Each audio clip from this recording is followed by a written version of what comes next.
During the month of August, CBP apprehended or deemed inadmissible a total of 64,000 individuals.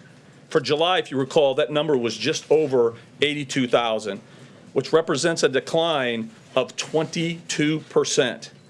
Moreover, the August numbers reflects, and this is critical, the August numbers reflects a 56% reduction from the peak in May, which you recall was over 144,000 individuals. Of initiatives, from regulatory reforms, policy changes, and why? Why did we see in 90 days a 56% reduction? The president has made it very clear that he's going to use every tool available to him and this administration to address this unprecedented crisis at the southern border. We have seen historic agreements and policies put in place by this administration. Again, unprecedented support and cooperation with the government of Mexico. Under the MPP, aliens who are entering or seeking asylum and admission into the United States from Mexico illegally or without proper documentation now may be returned to Mexico and required to wait outside the United States for the duration of their immigration proceedings, which take place in the United States. The government of Mexico has agreed to provide them while they're waiting in Mexico with appropriate humanitarian protections for the duration of their stay.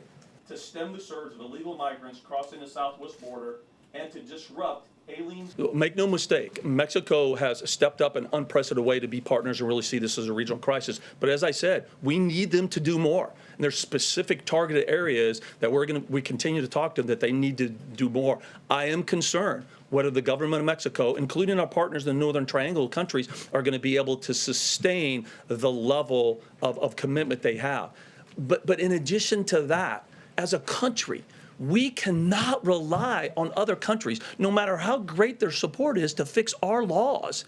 If you think about it, it just can't be sustainable. So that's why I stick to that we need Congress to act. They know what to do, and they've failed the American people by not doing so. A host of reasons. A shortage of immigration judges, backlogs, the wall as far as who's paying for it. As the commissioner of CBP, I don't care. That's political. That's for politicians to decide. What I can tell you as a CBP commissioner, every single mile of wall that is built, this country is more safe.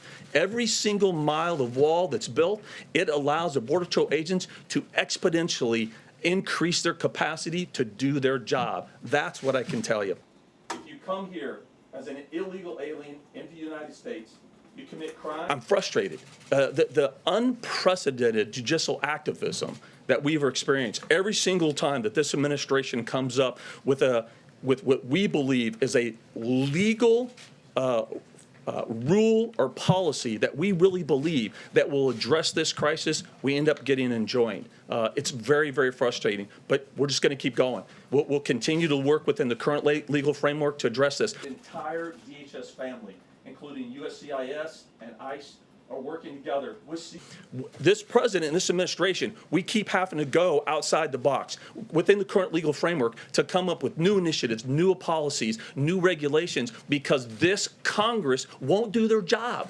This Congress, I've talked to multiple people on the Hill. I personally told them exactly what they need to do to pass meaningful legislation that would end 85% of this crisis. I think you could put it on one piece of paper and do it in a half an hour, and they refuse to do so. That's what really should frustrate the American people. Single mile of wall that's built, it allows the Border Patrol agents to exponentially. The judge's job is to interpret law, not make law, and that's what I think judicial activism means. That's a big thing in this country. I believe it's a big problem in this country. We can disagree on legal premises and have that argument. That's what courts are there for, to interpret the law, not make the law. And judicial activist decisions like this, I think they're trying to make law instead of interpret that. So, on the President's Week this week, HBCUs and going to Baltimore, can you come up to the podium, Hogan, please?